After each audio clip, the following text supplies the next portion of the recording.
Hello and congratulations on getting access to this video course on how to optimize your videos before making your YouTube videos live. So this is video number 1, which is the introduction to YouTube search engine optimization.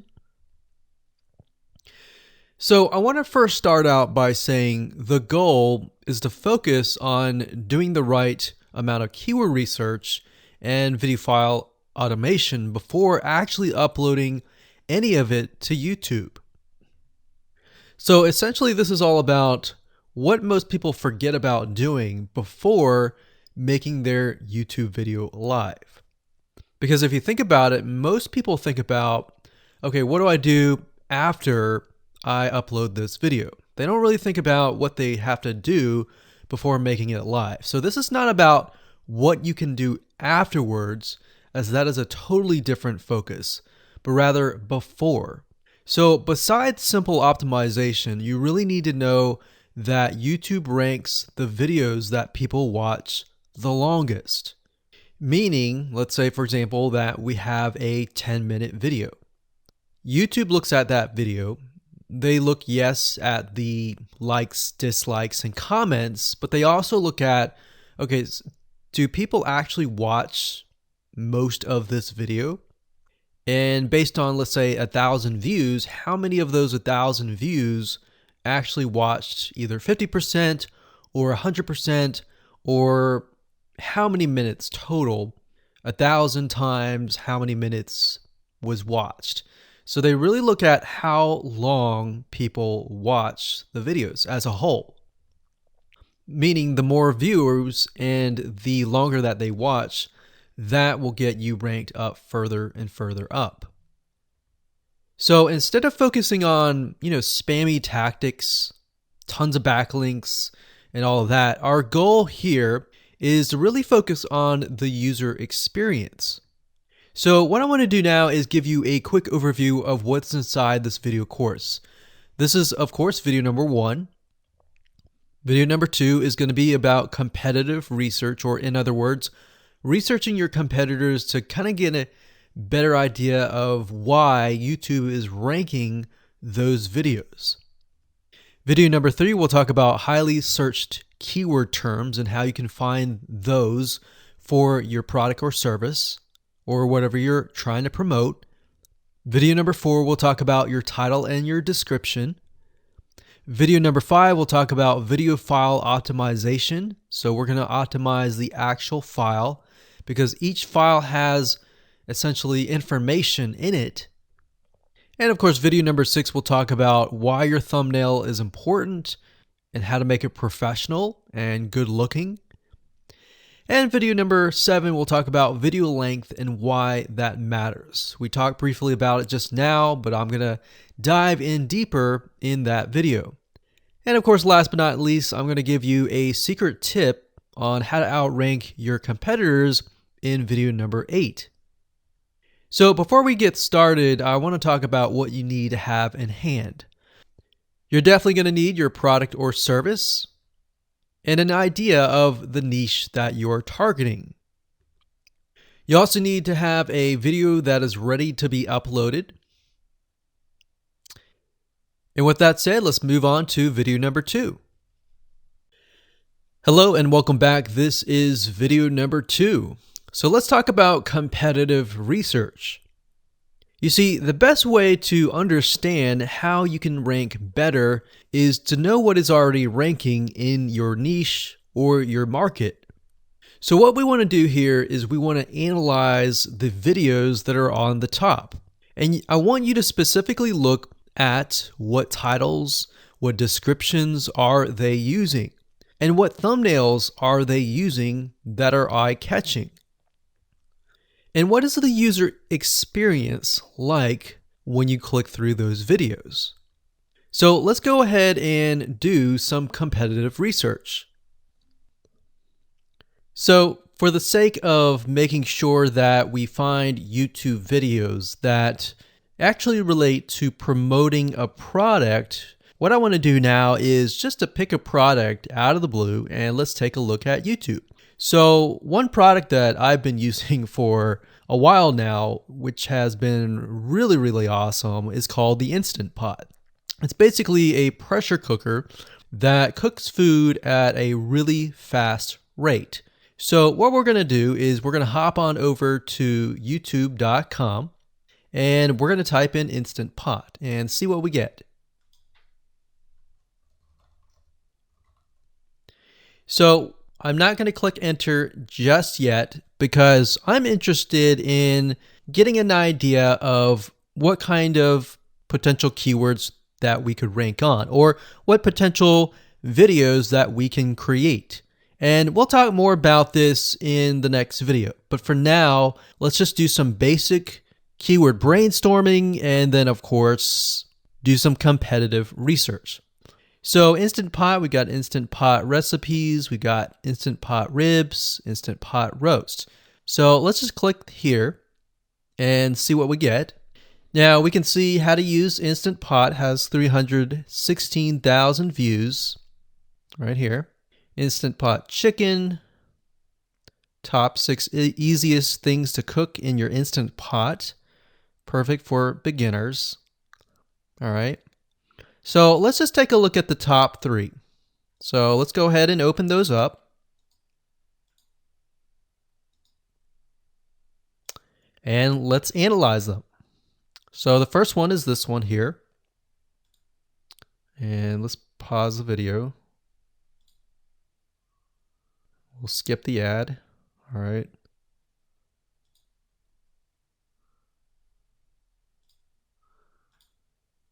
Okay, so how to use the Instant Pot 101 for beginners. So if we think about the type of audience that the Instant Pot attracts, it attracts somebody who has a busy life, who may be a beginner at cooking and just wants a quick and easy meal done fast. So we can see that. So one thing that I like to do is I like to copy the titles to Notepad. Just kind of get an idea of what we're dealing with. So that's the title. Looks like she's promoting an Amazon affiliate link. We can see that here, Amazon.to. We've got Instant Pot hacks, Instant Pot yogurt, and all that. So what she's doing, it's very funny, but she may not realize she's doing this, but what she's using is a method called siloing. And she's basically telling YouTube, hey, not only do I have this video on Instant Pot, I've got Instant Pot hacks, yogurt, recipes, and other recipes. So let's just copy that in here. So that's video number 1. So we're going to rank it from video 1, video 2, and video 3. Let's scroll down a bit. We've got 373 comments. I will say when it comes to YouTube, they're looking for engagement. So comments is good, likes are good, even dislikes are good as well. Even though dislikes are bad from a human standpoint, it tells YouTube that there is engagement. All right. So sometimes we're going to be able to view, we can't do it here, but sometimes you'll actually be able to view more data. But for now, you can't hear. Now, we can actually dig deeper if we want to. So let's just take a look at Natural Brittany's YouTube channel. Because when you're doing competitive research on YouTube, it's not just that particular video. It's actually the whole YouTube channel as a whole. The authority that that channel holds. So she has 116,000 subscribers. Click on the videos. She has a good amount of videos that talk about anything, looks like from cooking, from budgeting, from grocery, a lot of very similar videos. So let's scroll down. And now let's go ahead and take a look at the second highest ranking video. So if we go back over to here, and this is the Instant Pot chicken, cook with me, meal planning, meal prepping, Sunday setup. So let's go here, take a look.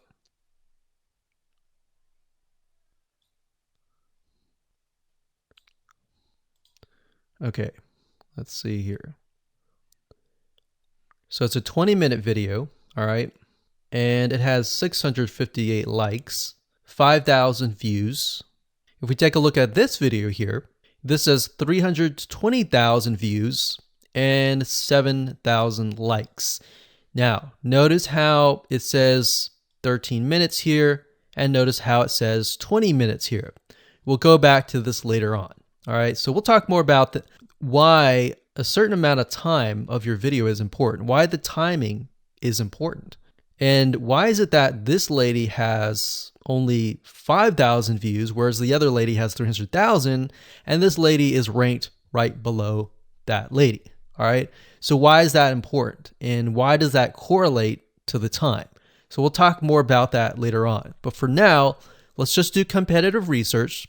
We're not trying to figure things out right now and go from there. So if we take a look at the description, it says cook with me as I try a new recipe with Instant Pot. So the description contains the keyword. Sunday setup. Looks like she's got some Amazon links. And if we think about Instant Pot, who could it be targeting?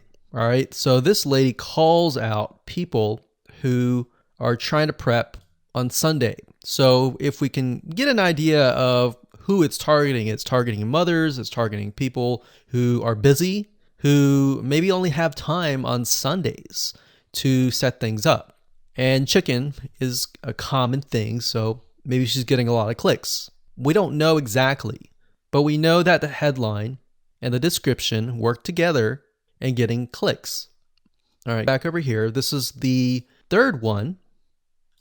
So let's take a look at this one. So this one is 8 minutes, but it has a lot more views than those other two videos, but it's shorter. It's shorter, but it has longer amount of views and it's third. It's got 11,000 likes and 633 dislikes. If we scroll down, we can see that it has more comments than the first one.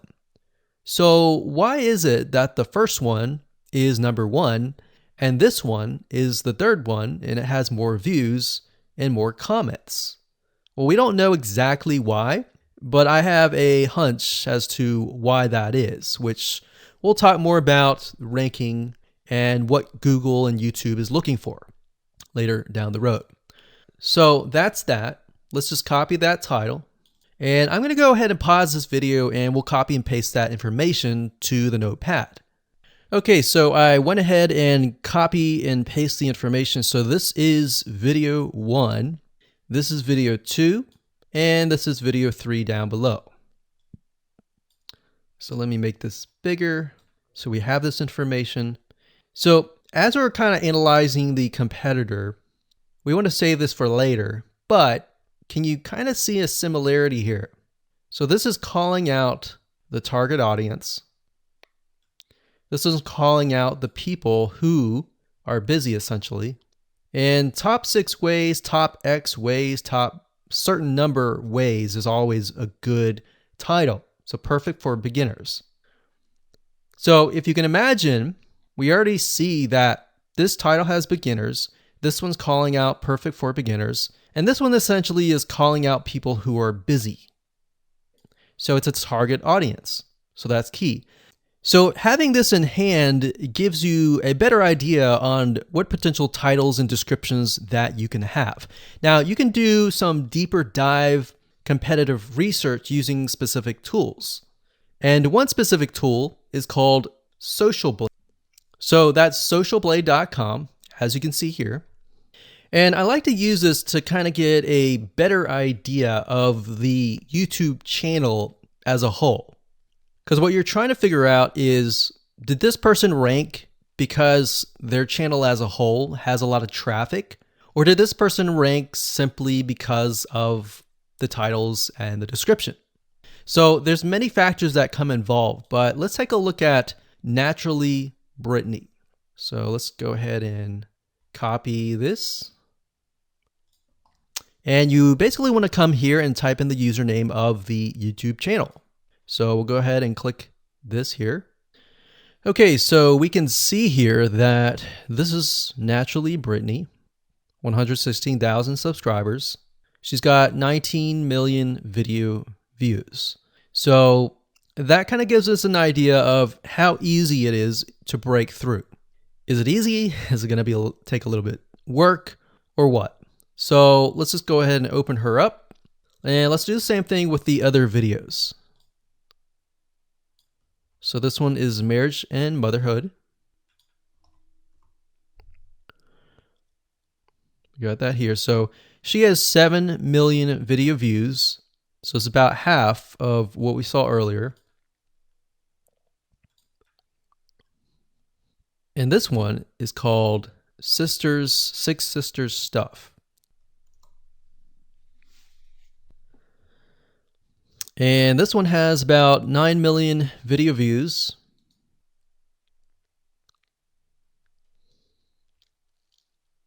So right off the bat, we can see that if we were to rank on the keyword Instant Pot, it's going to take a lot to break through.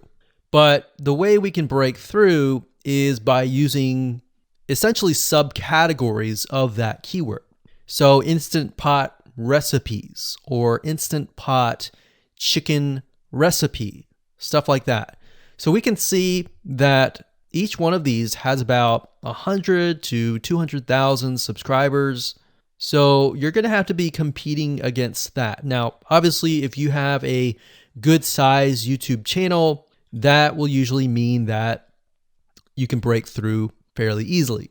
But if you're just starting out, then breaking through on that keyword is going to be a little bit more difficult. So the next question is, what keywords should you use? And we'll discuss that in the next video. Hello and welcome to video number 3. Let's talk about highly searched keyword terms and how you can figure out what your main keyword is going to be, what your sub keywords are going to be. So one mistake that we see that many YouTubers make is simply making their own title and description. I mean, it's natural, right? But instead of deciding what you think will work, why not use what is already working and do some simple keyword research that's not going to take a lot of time, and this way you'll be able to have the right information that will help you rank on the right keywords. Now the big question is, well, how do I find these keywords? So the best way to find highly searched keyword terms is to look at the Google suggested keywords. And they are suggested for one reason, because they are used a lot. So let me show you how to find them and what they look like. Okay, so from analyzing the previous videos with the top 3 videos to kind of get an idea of what the titles were, what the descriptions were, if we look at the 3 and we refer back to this, the question is, what are the commonalities between the titles? Obviously the keyword Instant Pot, but we also notice that the top one and the third one, they all have the keyword beginners. So beginners in Instant Pot. Instant Pot for beginners, all right? So if we go back up here and we go to youtube.com and we type in Instant Pot, what do we get? So when you have a drop down like this is what we call the suggested keywords. And you'll see this in amazon.com, you'll see this in google.com and other major search engines. And what this is high demand and highly searched keyword terms. So in other words, if a lot of people are searching for these keywords, then they'll show up in the drop-down menu, right? So Instant Pot chicken happens to be a very highly searched term. And take a look at this. This one is related to Instant Pot chicken. So that means there's a lot of people searching for Instant Pot chicken. And that might be why this second video is ranked so high. Let's scroll down and take a look. So as we're scrolling down, I also want you to kind of keep an eye on the thumbnails because the thumbnails are key. So we got top 6 easiest things to cook in your Instant Pot. And I'll say as an Instant Pot user, I really didn't know what recipes were out there that would fit the Instant Pot. Because the Instant Pot, the way it cooks is it pressurizes the food, and you need a little bit of liquid inside it to pressurize. So what I was doing is I was looking for recipes that were specifically made for the Instant Pot. So a lot of these people that are coming here, they don't know. They're just looking for recipes. So the 30 Instant Pot recipes gives people an idea. Oh, okay, I've got 30 recipes that I can pick and choose from. So if you scroll down, it says Instant Pot Ultra. All right. So if we go back here, so Instant Pot Chicken is definitely a top one. Instant Pot Spaghetti, how to use an Instant Pot. Instant Pot Cheesecake, Yogurt, Pho, Beef Stew, Whole Chicken, Rice, and Instant Pot Pot Roast. So these are highly searched keywords. Now let's hop over to Google and see what we get. Do we get the same thing? Do we get something different? So if you go to Google and you type in the same thing, Instant Pot, we can see that we've got Instant Pot recipes, Instant Pot chicken. So notice that the chicken and the roast beef or the pot roast seem to appear both in Google and in YouTube. So whenever you see that, that's a good sign, because you got to understand people searching in YouTube are very different than people searching in Google. They don't show the exact same thing. But if they do, that gives you an idea that if you rank on that term, that you will be able to get traffic from Google and YouTube. Okay, so let's go back here. So Instant Pot Chicken. So let's just do a search and see what we get. So another place to find the Google suggested keyword terms is to scroll all the way down to the bottom. So there we go. So Instant Pot recipe. Now these are specifics, all right? These are searches related to Instant Pot. So people are looking to buy Instant Pot Amazon.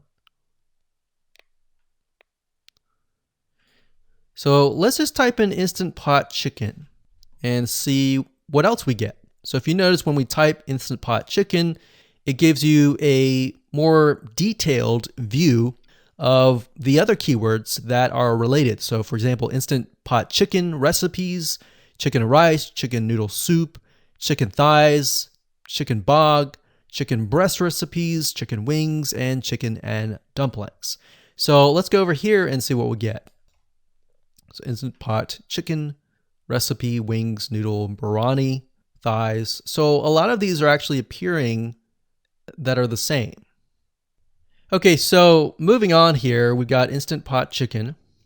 Now let's take a look at what we have here. So what I would do is I would do the same thing, the competitive research. Now, if you notice here, the Six Sisters stuff, it's a different video, but it's a similar video. Now this video is different. This lady is the same. And that's another thing. So if you rank high on the main keyword, then you could potentially rank on the other smaller keywords as well. So that gives you an idea of what content to create and what keywords to target. So we could potentially make it about Instant Pot Chicken. And what I would do is go back here. Let's say we want to title it the Instant Pot Chicken. What I would do is I would scroll here and take a look at questions people are asking. So how do I cook chicken and potatoes in Instant Pot? How long does it take to cook chicken pot, Instant Pot? We scroll down, and what I would do is grab these keywords. So I would grab these keywords.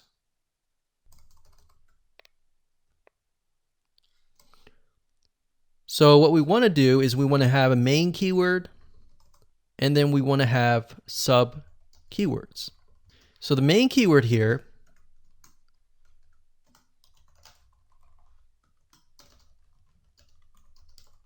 would be Instant Pot Chicken. And then the other ones would be Instant Pot chicken and potatoes, and all the rest here. So having these in hand will give you a better idea on how to go about creating your titles and your descriptions so that you can target specific keywords, and that you're not like any other YouTuber who is simply making up titles and descriptions just out of your head. So this way you can be strategic and rank effectively. Hello and welcome to video number 4. In this video, we're going to talk about your title and your description. So let's take what you have gathered in the previous video and let me show you how to properly create your titles and descriptions. So when it comes to creating titles and descriptions, we simply need to do what we did in the previous videos, which was the competitive research. And as you can see here, we have the videos 1, 2, and 3, the top number 1, number 2, and number 3. And of course, we have the main keywords. So we have this main keyword here. So that's definitely going to be in the title. And then of course, if you noticed, the target audience was beginners. So essentially what you're noticing here is that people are calling out the audience, and then of course they have the keyword in the title itself. And then of course you want to make sure that title, main keyword, and target audience is also going to be in your description. Now what I like to do is I like to go look at magazines in that niche. It doesn't necessarily have to be exactly, in this case, Instant Pot, but it needs to be somewhat of that genre. Now, one thing that I noticed was when we took a look at the Instant Pot chicken, you could write out something like top 6 easiest things. So instead of things, you could say chicken recipes or pot roast recipes to cook in your Instant Pot. Or you could say something like Instant Pot chicken dash top 6 easy recipes, or you could use a number. People like numbers, especially knowing that somebody gets an Instant Pot for the sake of saving time. You could say top 6 easy chicken recipes that take less than 30 minutes. Now obviously that's a little bit long, so let's head on over to Google here. So like I said, I like to use magazines. Magazines do a great job in creating titles. So as you can see here, I typed in Instant Pot magazine. And to the right, you'll notice that there's Instant Pot all-time recipes. So let's just go ahead and open that in a brand new window, like so. So it looks like we have to pay, but let's just go ahead and click the free sample. So we can see Instant Pot's all-time best recipes. So you could do something like all-time best chicken recipes, or Instant Pot dash all-time best chicken recipes, or all-time best chicken Instant Pot recipes. So obviously here we're not going to copy word for word because that's plagiarism, but we're going to use something different. We're going to tweak it around. What we're looking here is for headlines. So let's go back here. So it says everyday Instant Pot, 115 delicious, family friendly pressure cooker. So we can say everyday Instant Pot, 6 delicious family pressure cook recipes. So everyday Instant Pot chicken, as long as the word Instant Pot chicken is in there. So we got 66 Instant Pot recipes that put your pressure cooker to work. So we could say something like 6 Instant Pot chicken recipes that take less than 15 minutes. And yes, believe it or not, Instant Pot can literally cook something like a pot roast within less than an hour, or sometimes half an hour. Because it's a pressure cooker, it cooks a lot faster. So that's what I like to do, is I like to take a look at magazines. So it doesn't necessarily have to be Instant Pot in this example. It can be another food magazine. So essentially that's how to create the titles. As far as the description goes, if you take a look at what they've written here, the first one that's ranking really well, as you can see here, we've got Instant Pot 101 for beginners. So you'll notice that they are trying to target the keyword Instant Pot 101 for beginners. So they've stated that in the title, and they've also put it in the description. So it says everything you need to know about how to use the Instant Pot in a beginner Instant Pot recipe. So notice that they use the keyword beginner Instant Pot twice. And then of course they got Instant Pot hacks, Instant Pot yogurt. And what they're essentially doing here is they're linking to other related videos. Now, Google's smart enough and YouTube's smart enough to have an algorithm to read the description and think, okay, they've got other videos that they've created that are related to Instant Pot. This video must be good, or this channel must have a lot of relevant information. So we're going to rank it a little bit higher because it's going to give people what they want to see. So now we look down here, it says Instant Pot chicken. So this is the lady who is ranking really high on Instant Pot, but also Instant Pot chicken. So it says cook with me as I try a new recipe with my Instant Pot. So we can see the keyword Instant Pot here. And as you can see, the description is really written for the user, but it contains the keywords that are necessary. So you don't need to write something like Instant Pot chicken or something that's just a bunch of garbled information. You want to make sure that the title and the description attract people first and foremost, and then embed the keywords within. So the third one, we've got top 6 easiest things to cook in your Instant Pot, perfect for beginners. So it says, today I'm sharing with you the 6 easiest things to cook in your Instant Pot. So you can see here, the title is here, but the title is also in the description. It says, now these are perfect if you are just starting out or even had the Instant Pot for a while. So you can see the keywords that are embedded, but it's really written for the user. And that's the way it should be, because the title and the description will actually show up in the YouTube search engine, as you can see here. So we've got the title, we've got the description. So we want to make sure that the first sentence in your description is catchy as well. Hello and welcome to video number 5. Let's talk about video file optimization. Did you know that all files contain data that tells YouTube what your video could be about? Let me show you. Okay, so the way that YouTube gets an idea of what your video is about is by transcribing it. And for the most part, it can usually figure out what your video is all about if you have voice and speaking in it. Now, you can go one step further by adding what we call video file metadata. It's very similar to a website metadata. So for example, if you right click on any website and you click on View Page Source, up at the top, you're going to see a lot of what we call metadata. So right here, we can see the name, the title, the description, and all that information. So what that does is it tells Google essentially what your website is all about. So very, very similar in this case of what we're doing here.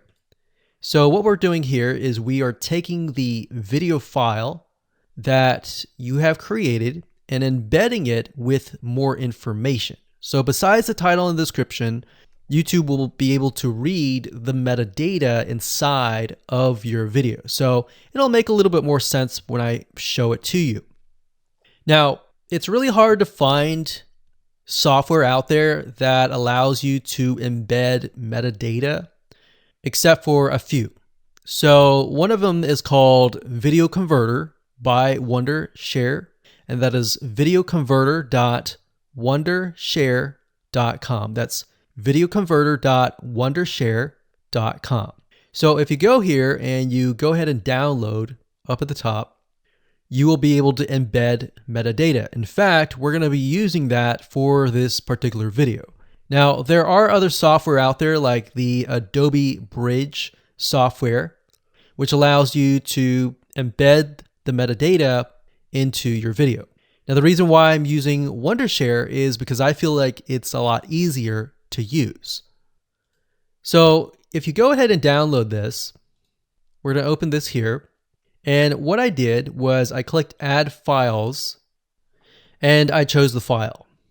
Now, there's a lot of things that you can change about the video, but what we're particularly interested in is this I icon right here. So click this I icon, or letter I here, and you're going to see that it says name, language, episode name, actors, directors, screenwriter, tagline, and description, and comments. So what I recommend is you try to complete this as much as you can. So episode name, actors, so that would be whoever is in the video, the director, the screenwriter, which could be you, and then the tagline. What I would do is the tagline be your title, and then the description be your description. So whatever you're going to upload to YouTube, put this as a title and put this as a description. And then for comments, I would put something like keywords. And all you have to do is click save, convert it, and done. That's the reason why we're using Video Converter, because it's just so much easier. With Adobe Bridge, it's easy too, but there's a lot of more options and very easy to get confused. So once you're done with that, you save the video, your video has the metadata inside of it, and all you have to do is simply upload it to YouTube, and that's it. Hello and welcome back. This is video number 6. Let's talk about your thumbnail and why that is important. You see, since our goal is to get more clicks or more views to your YouTube video, we have to rely on attracting viewers. So if you think about it, the thumbnail is the first thing people see as they are scanning to find what interests them the most. So in other words, if you think about it, if you go to youtube.com and you type in a keyword, you're going to see all the results with thumbnails, the titles, the descriptions, and all of that. So that's the first thing that they see. So let's discuss what your thumbnail should contain and what's working in your market and how to figure that out. So when it comes to having a thumbnail, you want to make sure that it is eye-catching, meaning it shows somebody what they want. So if Instant Pot Chicken is your main keyword, you want to make sure that your thumbnail has something in it that entices them. So it's good to have the keyword or the title in it. So you can see right now the way YouTube works is they have an initial title or an initial thumbnail, and then after that you can see motion. So if I put my mouse over it, you can actually see part of the video, which makes it a lot more engaging. So as we scroll down, the initial thumbnail that this woman uses is the Instant Pot. And then this one here, it says Instant Pot recipes. So Instant Pot. So we can see the ones at the top definitely have the Instant Pot in it, or a word that's chicken, or a picture that has chicken in it. So it fits the keyword. Now, if you're not a professional, thumbnail artist or anything like that, there are different sites that you can use to get these created. Now, bear in mind that you never want to use a thumbnail that is clickbaity or that lies to somebody, because if they click on it and then the video is nothing like the thumbnail, then guess what? You might get tons and tons of clicks and perhaps views, but you're not going to get people watching your video, which is very, very important, which we'll discuss in the future videos. But for now, there are different elements that you need. So what I recommend is you go to a site called creativemarket.com. That's creativemarket.com. There are other sites like graphicriver.net, but over time we've realized Creative Market has a lot of really good designs. So what we can do here is in the search box, we're going to type in YouTube thumbnail. And we're looking specifically for templates that we can use for the thumbnail. So it says YouTube thumbnail pack. Let's go ahead and open that. There's one here. There are end cards, but that's a little bit different. That basically comes at the very end of your video. So we got urban thumbnails, different types of thumbnails. But the reason why I like Creative Market is buying templates for specifically YouTube thumbnails is going to make your life a lot more easier, especially if you can make it professional. The more professional it looks, the more professional your viewers will click through. So if we click on this, we can kind of get an idea of what we're dealing with.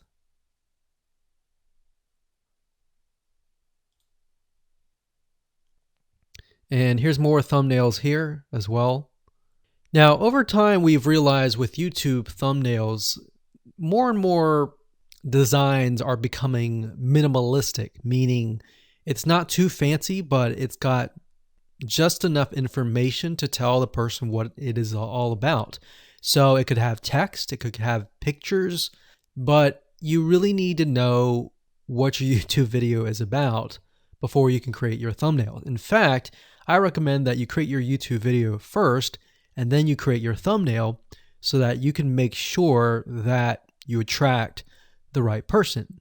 Now, what we found a little bit of a technique is to create a thumbnail that is related to essentially the end, meaning if you're creating an Instant Pot chicken recipe, you might want to show the chicken already cooked. So essentially what people get if they click through. So that way people think, oh, okay, this looks really nice. I'm going to click through. And they're more likely to actually watch all the way through to the end. And that's what we want. We want people not to just click through, but to watch all the way till the end. And that's actually going to help us with the ranking. Hello and welcome to video number 7. Let's talk about video length in more depth. So the big question is, how long should your video be? While yes, most folks have said that your video should be short due to attention span, and that's something that we've talked about in the past, and that definitely worked in the past, and that still is true that people's attention span are short. But today, in terms of YouTube, your video length should be longer, and here's why. Did you know that YouTube ranks your video based on how many minutes your viewer watches? We talked briefly about this in video number 1, but I want to talk about why that is the case. Statistically speaking, most people that we have found, based on statistics that we have seen in YouTube, most people watch about 50% of a video. Even the people that are interested in a video, they watch 50% of a video. So if that, in this case, is a 5-minute video, an average viewer is only going to watch about 2.5 minutes. Now, here's why that is important. If you're competing against someone who has a 30-minute video and their viewers watch 15 minutes, which is about 50%, well, guess what? Even if they can have less viewers than you, they're going to beat you because they have a longer video. So if you got the 2.5, they've got the 15 minutes, they can send less people and still beat you. And YouTube will favor them in the end. Now that of course is assuming that the views are legitimate and people are actually watching. And that's why user experience is so important. So to give you some real life practical application, let's hop on over to YouTube and I'm going to show you proof that this works. Okay, so let's take what we learned and what we just discussed and apply it to some real life practical application. So if we head on back over to youtube.com, we type in the keyword Instant Pot recipes, we can see this one, and this one. So let's go ahead and open these up. So we got this one, and this one. So that's 1, 2, and 3. The first one has about roughly 8 minutes or 9 minutes. We'll say 9 minutes. The second one has about 27 minutes. And the third one has about 20 minutes. Okay. So essentially the second and third have about double the amount of time. So like we talked about, most people watch about 50% or less, and then they quit. That's the average, right? So if that's the case, this person here, even though they have more views, see that? 800,000 views, even though they have more views, they're competing with somebody with a 30-minute video. Essentially, it's 27 or 28, but close to 30. So if we round that, we'll just say this is 10, this is 30, and this is 20. All right, so let's keep it at even numbers. So if that's the case, there's 4 minutes here, 15 minutes here, and 10 minutes here.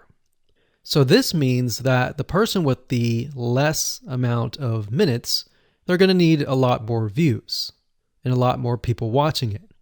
So in total, if this person has, obviously this person's number one, but what I'm saying here is because YouTube looks at how many minutes are watched, if this person had 800,000 views, and this person had only half of that amount, but had more than double this amount, this person right here would most likely rank higher. So see that? Only 100,000 views, 15 minutes. This one here, 20 minutes, only 6,000 views. So you might ask, well, shouldn't this be maybe number one? Not necessarily. If we really look at it, so we've got 800 times 4 minutes, and that's not going to be exact. I mean, we could even take 500. And this is definitely going to be number one. And this is definitely going to be number two based on the information. But this person, because they have a long enough video, even though they have less amount of views, they're still able to rank pretty high. So this is based on one of our YouTube channels, which has over 9 million of minutes watched. And based on that, that's what we've seen. Now, there's other factors like likes, dislikes, comments, and other things like that, titles and descriptions. But that's a big, huge ranking factor because it legitimately tells Google and YouTube, hey, this YouTube video is legit. Not only people are clicking on it, they're actually viewing it. And they're viewing at least about 50% on average. So that's why the video length is important. Now, you don't want to make a long video just to make a long video. You might want to make a video that has really good content. And that's the goal. It's not based on spammy backlinks or anything like that. It's based on providing real value. Hello and welcome to video number 8. So just want to say congratulations on reaching the end of this video course. We're going to talk about a secret tip that you can use to outrank your competitors. So we briefly talked about why having a longer video was important, right? So one secret tip that we can give you is that what we have found that works is the following. Longer videos in the sense of live streams, which means you get on YouTube and you talk to people live. You have webinar replays and videos where people expect them to be longer. So in other words, people are expecting these to be longer. If you make a normal video that people expect to be 5 minutes and you make it an hour, then you're not really going to hit that 50%. But when you have a live stream or a webinar replay, usually people typically expect it to be at least 1 hour. So because people expect it to be 1 hour or longer, they expect to take time out of their busy schedule to actually watch your longer video. And what we found is these work really well compared to the average video. So let's discuss what you need to do in terms of software or even web applications that you need to create live streams and webinar replays. So in order to create a YouTube live stream, you're going to need to have a broadcasting software. There are many. You can go to YouTube and type in live stream, how to set it up, and there's a lot of videos on that. But this is one particular one that we have used and that has worked really, really well for us. It's called Open Broadcaster Software, and it's free, best of all. And that is located at obsproject.com. So as you can see here, there is versions for Windows, Mac, and Linux. So it's simply as easy as downloading and you can start streaming. So the reason why you need this software is basically what it does is it connects to the YouTube live stream system. And when you're ready, you click record and you're good to go. Now, I'm not going to go in depth on how to use this product just simply because there are so many different options and so many different ways of using it. Now, like I said, the tip is when outranking your competitors to have longer views. This is good for kind of a face-to-face talking head type long video. Now, if you want to use a camera, you can do that. If you want to do something like screen capture, meaning you're going to show your screen, then you're going to want to use something like GoToWebinar. And you can go to gotomeeting.com/webinar to do that. Another tool that we have used, which as of now, it is free, and who knows, it could change. So GoToWebinar does cost money, but it's a nice way to kind of engage with people.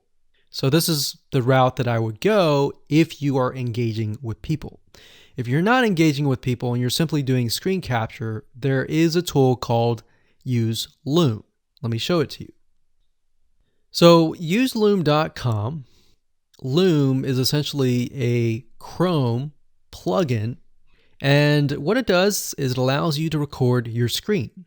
It's super easy to use. In fact, it's super, super fast. It's so fast that you can literally start recording, and within seconds when you're done, you'll have the video in hand. And you can download the actual video file to your computer really fast. So those are the three options that I would go to, and really depends on the avenue that you want to take. So like I said, create a longer video, but just don't create any content. Make sure that the content is valuable, because you want to make sure that people watch all the way through, or if not, watch at least 50%.